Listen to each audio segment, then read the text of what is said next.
Pronto, Tocão chegou. Você escutou alguma coisa? Pá, não? Tá. A gente já passou por alguns temas aqui sobre... Primeiro eu queria ouvir de você, então, aqui. A gente já tá há uns 40 minutos, 48 minutos falando sobre essa cultura do entretenimento e vou fazer um resumão pra você, pra ver desses primeiros tempos aí, se você concorda, discorda, e a gente vai pra outros cases. A gente não é criticando entretenimento, porque entretenimento é tudo, Sim. né? Sem entretenimento não tem futebol, sem entretenimento não tem CBLOL, sem entretenimento não tem nada. O entretenimento, ele é a base de tudo. O ponto não é entretenimento, é a cultura do full entretenimento, onde tudo, Sim. absolutamente tudo vira piada, tudo vira palhaçada, tudo vira zoeira, e isso abre brechas pra você se esconder atrás da brincadeira pra poder agredir, pra poder falar coisas que passam do limite, né, pra poder quebrar o debate real, Aham. sabe? Então, em geral, assim, nesses 45 primeiros minutos, a gente tá rodando muito sobre isso. O que é que você acha dessa questão do entretenimento que invadiu o mundo, não é nem o LoL, né? Isso é um movimento global, né? Tudo hoje em dia eu acho que virou muito pra essa cultura de graça, de entretenimento focado. Eu normalmente traria algum paralelo, acho que de lugares que a gente... Coisas que a gente vive na nossa cultura do brasileiro, né? Porque se tu pegar o futebol, o próprio futebol, não é entretenimento. Tu não vê, o cara não quer assistir o jogo dele pra ver o jogador escorregar e fazer meme, Aham. né? Então isso é algo diferente. E até quando tu olha outros cenários, CS, Valorant, eu não sinto que existe o que existe no LoL. Todos são entretenimentos, mas eu acho que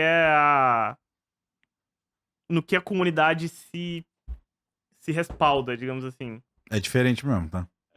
Então, por exemplo, 10 anos atrás, quando eu tava jogando lá, 2015, 2016, eu nem sabia que existia Bronzilcre, por exemplo. Sim, Eu não verdade. sabia da Sim. existência daquilo. E já tinha, né? Só que, Já tinha. só que as pessoas não assistiam. Sim. E eu não via, assim, tudo virar meme. Quando tu, sei lá, errava um insec no CBLOL, não virava meme.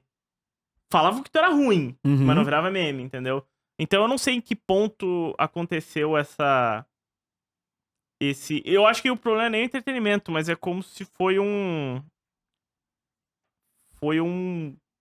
extremo, Um sabe? hiperfoco. É. Né? Tipo, tudo é isso. Né? Eu tava falando Sim. anteriormente, tipo assim, o problema talvez não seja nem isso. Talvez o problema seja a idolatria.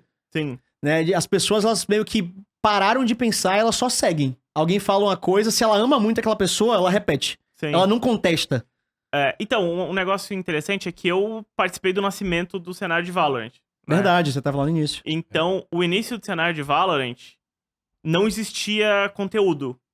Era tudo extremamente competitivo. Os maiores streamers eram os streamers que estavam no competitivo, que estavam nas melhores filas, que jogavam com os melhores bonecos. Então não tinha muito conteúdo nessa época. Uhum. E as filas, por exemplo, na Ranked do Valorant, eram extremamente tryhards. Todo mundo dando a vida, e era assim, um negócio como se fosse a última chance da vida de todo mundo, sabe? Eu lembro que os criadores eram os caras bons. Os criadores eram os Eram os caras cara que estavam bom. high elo. Quanto É. mais ponto, e não eram os caras high elo que estavam jogando trolando. É os caras high elo que estavam jogando bem. Aham. Porque tu sabia que tu ia ver ele fazendo jogada boa. Tu sabe que se tu fosse ver a stream dele, ele ia cair com o Saci, ele ia cair com o MW, ele ia cair com esses caras na época. E... Tanto que no próprio Valorant tá acontecendo essa transição. Que os maiores streamers agora são mais criadores de conteúdo, realmente. Então eu não sei se é um processo natural o que passa, mas... Eu não sei se é essa forma final dos esportes, mas, assim, eu já vi acontecer com 2 jogos, tô vendo acontecer com 2 jogos. Mas ainda assim o Valorant não é tanto. Sim, sim. Eu sinto que Nem perto. existe uma divisória gigantesca entre o competitivo e o entretenimento. Que hoje no LoL, por exemplo, eu não Eu vejo. acho que é quase uma relação parasitária, porque assim, pro LoL, o entretenimento existe junto competitivo e um fortalece o outro. Tipo assim, você tem um motivo pra você tá jogando, que é pra ganhar o campeonato. Sim. E pra ir pra fora. Mas dentro dessa situação, do ganhar o campeonato e ir pra fora, você tem as narrativas do entretenimento. Elas seguram o ano todo e seguram até lá fora. Sim. E um fortalece o outro. A competição te faz fortalecer o entretenimento, porque gera rivalidade, a rivalidade gera mais competição e vai seguindo. Então, sim, no LoL é meio único. Eu acho que, talvez pelo tempo, né, Toca? Muito tempo de competição. E, assim, Sendo bem sincero, os jogadores são os mesmos, praticamente. Sim. Não os mesmos, agora já deu uma mudada, né? Mas as figuras do cenário são as mesmas, mesmo quem tá no conteúdo. É. Então essa galera já tem histórias entre si, já tem, tipo, relações. E as relações fortalecem a narrativa, né? Sim. Ah. As narrativas. A verdade é que eu sinto que em um certo ponto todo mundo meio que voa, assim.